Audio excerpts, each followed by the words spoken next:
Hello, everyone, and welcome back to another episode of Level Up Your Mental. My name is Ariel, and I'm a licensed mental health counselor. And today we're going to be talking about Simone Biles' docu series, TV mini series, however they want to call it. I watched the whole thing in one setting. I didn't know that there was two parts. Apparently, it started a little bit earlier in the year in the summertime, and then it just concluded after the Olympics. So it just came out in October 25th, the second part.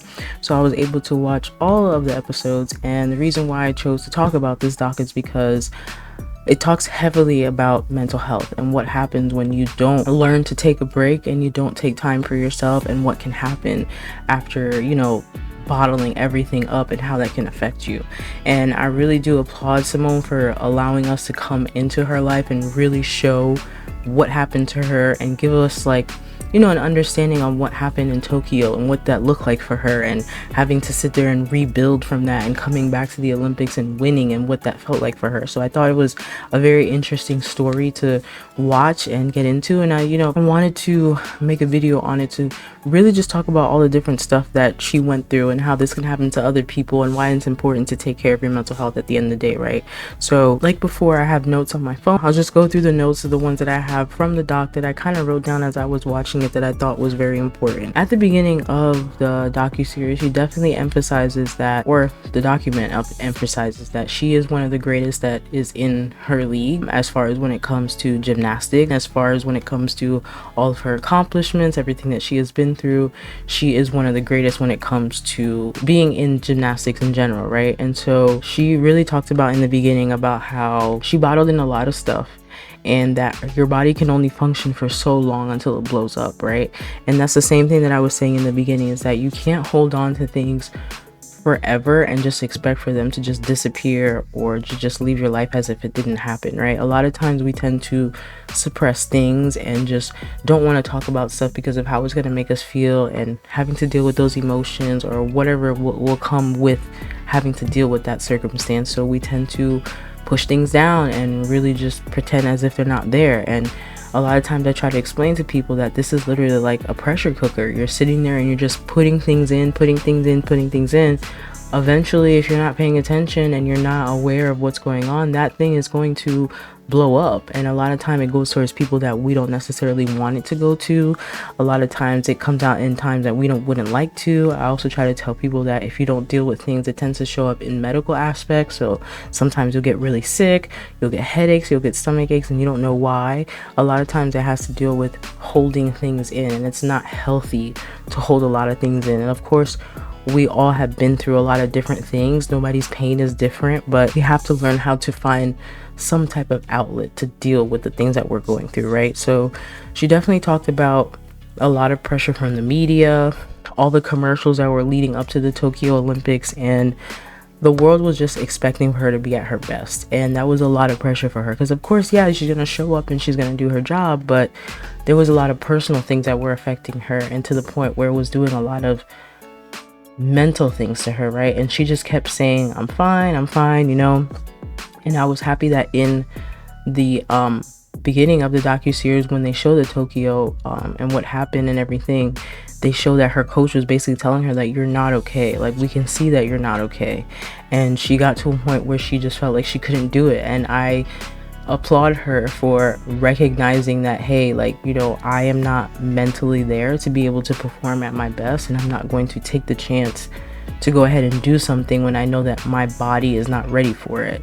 And they definitely talk about how not paying attention to your body and doing those things, how it can affect you when it comes to gymnastics, because gymnastics is already a sport where you can get hurt. So when you are not mentally there, I can only imagine what that would do if you try to perform something and you end up hurting yourself. So I think it was very noble of her to be able to point out, like, okay, I'm not doing well and I need to take a break. And you saw that she was able to call her mom, who was very supportive, and told her, hey, if you can't do it, don't do it, and I think that's important too. Like, you have to have people that are in your corner, and they're going to understand that you are not okay and you need a break. A lot of times I see people will push people and say, you have to grind, you have to get there, which is great, but your brain and your body needs a break. You cannot function 24/7. You need a time to recharge and a time to sit down and really just relax. Nobody's telling you to take 2 weeks, a month, or whatever. It's all about what you can do, but you honestly need breaks in order for your body to do justice. So I'm happy that she was able to take that break for her. She definitely talked about how she felt like she was in jail with her brain. Like, she was really ashamed of having to take that break, and how the world reacted to that and what that looked like. A lot of people said she was giving up and doing all this stuff, but she really explained about how in gymnastics people will get something called the twisties, and it's basically when your brain and your body are not connected, and you can really get hurt and you have to take time off. It's one of those things where your body and your brain are not in sync, and if you choose to do something that is already a possible challenge of getting hurt, and you continue to do it even though your brain and your body are not connected, you can definitely be affected by it and you can get hurt. So I'm happy that she was able to understand what that was and decided to take the break because it was important for her and she needed it. And so she definitely emphasized, as far as when she took that break, how she felt like everyone can see that she was a loser, she was a quitter, just that being written on her face. And that's just a natural thing that happens to human beings, right? A lot of times when we feel ashamed, we feel embarrassed, even if we don't speak about it, we just feel like other people can see it and they can already see it upon us. And so that's something that's just out loud. And so for her to be able to explain that, I think it kind of humanizes things, because a lot of times people don't believe that celebrities can go through things, or they don't have the same emotions as us because they have money and they have resources, which is not true. I mean, they still go through their own mental issues, but if anything, yes, they do have the resources, but they're still human at the end of the day.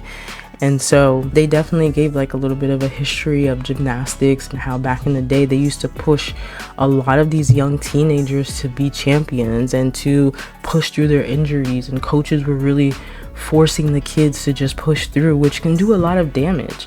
And you can see it on a lot of the kids where it was like, it is mentally draining, where it's like, I can't take a break, I can't do anything wrong, and they don't necessarily care about what's going on, they just want me to win. And that tends to take a toll on you, especially if you are a teenage kid who's just already getting used to the world and yourself and what that looks like. And so she wanted to be an example to show people that it's okay to take a break. It's okay to take time to take care of yourself. It's definitely important. And I like the fact that she was able to show us when she was at her worst, and how it's okay to go through all of this stuff and not sit there and act like these things aren't happening. And then the other thing that they spoke about is that, or that she spoke about, was that if you don't take a break, your body is going to tell you that you need to take a break. And that is exactly what I was just saying about, like, even with the twisties, you're going through all this stuff, your brain and your body are not connecting because you haven't taken a break. They need to recharge, they need to get in sync, they need things to work properly. And in order for that to happen, there needs to be some type of break in between. You can't be on the hamster wheel 24/7. I think that's what happened with her, is that she was just pushing through, trying to make her dreams happen, getting to all these goals, but she had a lot of things in her past and just things in general that she never dealt with, and it ended up catching up with her. Like I try to tell people all the time, it's going to catch up with you. In any way or in any shape or form, if you don't address it, it's going to catch up with you, and you can't keep avoiding these things, right? This is your life. You have to learn how to just accept that these things have happened and try to figure out how to move forward. But you can't sit there and just allow these things to take over to the point where you can't get things done, or you can't do certain stuff, or you just can't talk about certain things or just deal with things because it's too hard to deal with. We all have emotions. We know how difficult it is to just be a human being and just existing, but neglecting ourselves, neglecting our bodies, just neglecting things in general is never a good thing for us. So then she gets into a little bit of what her life looked like after she took the break after Tokyo, right? She took a lot of time to herself, and she didn't want to disappoint people because, at the end of the day, she is Simone Biles. She's, made a household name out here, and so she doesn't want to disappoint anybody. But as she was going through the journey of taking time for herself and really just dealing with her emotions and everything else, she realized that, life moves on whether we want to or not, right? It's not all about work. It's not all about the gym, like she said. It's not all about putting your all 100% into your career. We want to be great when it comes to our career and be the best which is great. But at the end of the day, you have to have a balance. You can't just be focused completely on one thing and think that life is just going to work itself out, or bury yourself like people do into their work and just think that everything else is going to unfold for them. That's not how the way life works. And I think a lot of times we tend to put a lot of pressure on ourselves, put a lot of strain on ourselves when we just deny and act like these things aren't going on or that they didn't happen. And yes, of course, it's going to be hard, but it's harder to sit there and make yourself act like something didn't happen, or pretending as if life is okay and you're gonna keep moving forward, instead of just dealing with those hard emotions and those feelings and those thoughts at that time, and then moving on and learning that it's okay, and that's part of your story, and you can go on and live the life that you want to live. And so she definitely said that she put a lot of time into her relationship with her husband. She put a lot of time into spending time with family and just learning how to balance all of the important parts of her life, because a lot of times we are, like I said, hyper focused on our career, but we need the balance of spending time with family, spending time by ourselves, doing things that we enjoy along with the things that we are responsible for. And she definitely talked about the fact that, of course, Tokyo will always be in the back of her mind. It's not something that will disappear. It's not something that she can just pretend didn't happen. It's part of her journey. It's something that occurred. It hurt a lot for her, but she knows that it's always going to be a part of her, but she's not going to let that affect her to the point where she can't perform and do well and show up the way that she's supposed to. And that's what comes with acceptance, when it comes to accepting your life and just not necessarily agreeing with the way that things went or agreeing with the way that stuff has played out. It's just accepting that this is my life. This is something that happened, and I am now, gonna come a bigger and better person, and then that way I can do better for myself. But if I keep acting like this thing didn't happen and don't get the help and use the resources, I'm never gonna feel any better, and I'm just gonna be out here just pretending as if things are good and they're really not. And that's not healthy for your mind, for your body, just period, right? And so I'm happy that she was able to address that and say, yes, Tokyo is always going to be in the back of my mind, but I'm not going to let that stop me from performing and doing what I love to do and showing up how I want. Of course, I needed a break to get myself back to where I was mentally, but it's not like I'm going to act like that point in my life didn't happen, and nobody's telling you that you have to, right? She definitely spoke about her life as far as how much her parents, who are actually her grandparents, and how they adopted her and how they played a big factor in her life, especially when it comes to her support system and being able to take in her and her sister, and then her other siblings are with I believe her other siblings are with her father's sister. So a lot of trauma definitely from that, and from her mom and the substance use and everything, and having to go live with her grandparents and them having that responsibility of undoing their trauma, right? And having to manage all of that at such a young age, and what that looked like the foster care system is not something that you ever want to put a kid through. And unfortunately, some kids end up in those situations just based off of their circumstances. It's not something that they choose, but it just tends to happen. And it does a lot of damage to a lot of kids. A lot of kids can't deal with it. They run away, or a lot of kids will get in trouble, they get arrested, or just a lot of kids will end up in situations where the foster people are not nice people and they treat them horribly. And so I can only imagine being really, really young and having to be in foster care because of whatever circumstance may have happened, as far as her mom having substance abuse issues and not being able to take care of her and her siblings. Now having to go into her grandparents' home and, having them take care of her and having to deal with all of that, that's a lot.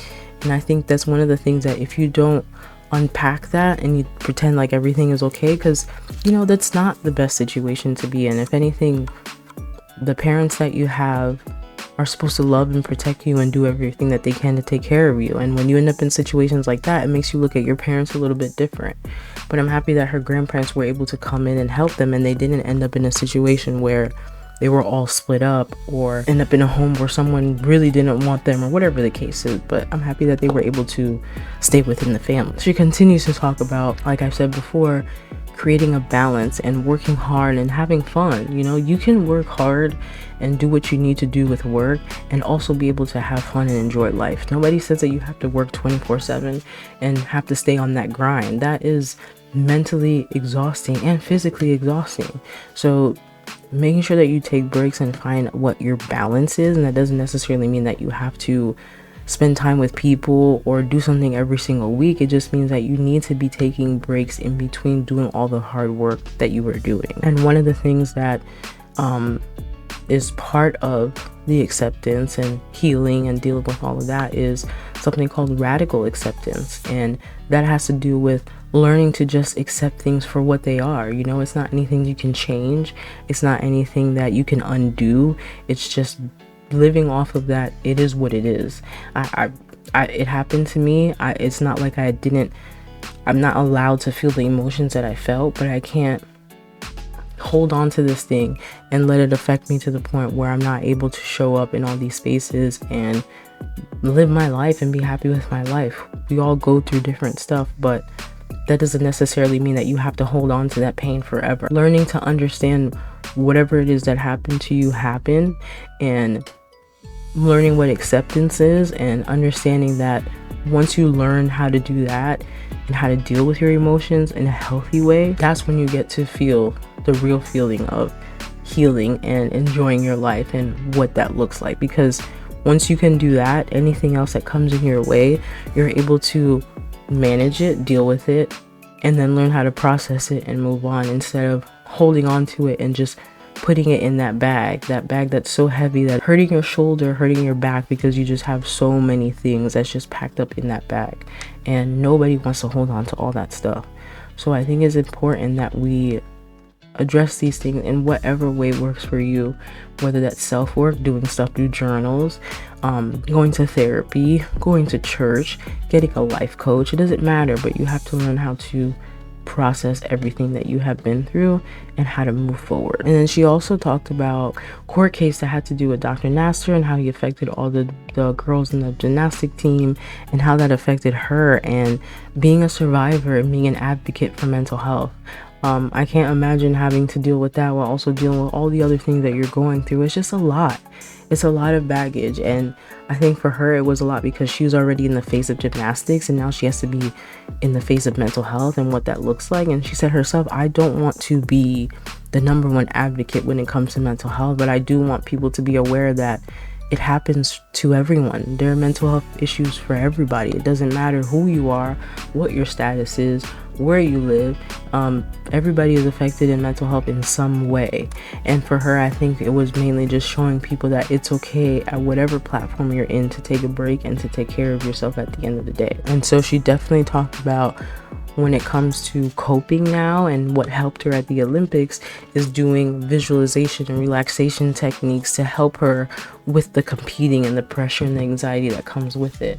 And I definitely caught a lot of that and little snippets of it when we were watching the Olympics. You can see that she was closing her eyes in between things. She was really just trying to be mentally focused instead of looking at everything that is around her. And that is one of the techniques that you can use when you're anxious, when you feel like there's a lot of emotions going on and you need to calm down. What you do is that you close your eyes and you really just visualize a place that brings you peace. That could be anything that makes you comfortable. For her, it was the beach. For other people, it's being in a field of flowers. For other people, it's being in a bed, or being outside and laying out and looking at the stars. It doesn't matter. Whatever place brings you comfort, you can use that as a visualization to help you in situations where you feel like you are overwhelmed, or you're anxious, or you're nervous. And so I was happy that she was able to show that and show an example, especially in a real life example of using it during something that is very, very challenging, which was the Olympics, and how she was able to overcome all the adversity, overcome all the stuff that people were saying about her, and came back and basically did a redemption and got what she was supposed to get in the beginning with the Tokyo Olympics. And towards the end, she definitely spoke about how going to therapy and doing everything else definitely helped her, and she was able to go into this Olympics just thinking to herself, yeah, of course I'm going to be anxious, I'm going to be nervous, but I have my coping strategies. And I was able to go to therapy, do the work, and I know that what happened in Tokyo wasn't going to happen again, because I took the time to recognize that I needed the break. I was able to check in with my support system and allow them to see that I need help, and they were able to affirm that and let me know that it's okay to take a break. she was able to take that break and really work on herself and work on her own mental peace and everything that she was going through. And then she came back out and she did the work and she pushed through those hard days, and now she is able to live her life and understand that it's okay to have mental health issues. You just have to learn how to process things and not hold on to them and think that they're just going to go away. She said at the end that rewiring your brain is hard, but showing up is the hardest part. Showing up for yourself, showing up just in general after you've been through a lot of stuff can be difficult, but at the end of the day, it's worth it. You know, this is our life. We have to deal with difficult things, and the difficult stuff doesn't stop. You know, there are going to be a lot of different moments in your life as you go through all this stuff, and you just learn how to deal with those emotions and understanding that it's okay. And just because you've learned to accept things doesn't necessarily mean that you think that it's right or you think that it's okay. It's just understanding that I'm accepting of this happened in my life. It's part of my story, and I am now moving on from that chapter. And I know that it's there and it's in the back of my mind, but I'm not going to let it affect me to the point where I can't show up in the ways that I want to show up, and I can't enjoy my life the way that I want to. So I definitely applaud Simone for being able to be honest and to be open. If you haven't watched this docu-series, mini-series, I really feel like you should and get a lot of information. She really gave us a lot of information, and she really was open and honest and showed us every single part of her journey, which I think was very important. Just showing people that, again, it's okay to go through things, it's okay to take a break, but you have to be able to recognize that stuff and definitely learn to take the break before, you know, you explode and things happen. You know, making sure you schedule those breaks and taking them when you need to, and also using your support system, spending time with family and friends, doing stuff outside of work and doing things that you enjoy. You know, as we get older, I think we forget about all the things that we enjoy when we were younger, and we think just because we're adults we can't necessarily enjoy life the way that we did as a kid. But you can enjoy things. You might not necessarily have the same hobbies or interests as you did as a kid, but there are things that you enjoy and things that are not stuff that you are responsible for doing or things that you're making money from, but just out of pure relaxation and enjoyment. And once you learn how to have that balance, that's when you can really enjoy life and understand that anything that comes your way, you're going to be able to deal with it. It's going to be hard, but it's not impossible, and you'll be able to deal with it. So I appreciate you guys watching another video. I'm going to keep doing the series as far as watching all these different documentaries and stuff. I think it's just very important to highlight mental health and the fact that celebrities that we know are going through these things, and you know, just because they have this status and this money doesn't mean that they're not human, right? So definitely join in on the conversation below in the comments, and I will continue to leave other mental health resources along with the resources that I have already there in the bio. And you guys just let me know if there's any other videos you would like me to get into, and I will see you guys in the next video. Bye.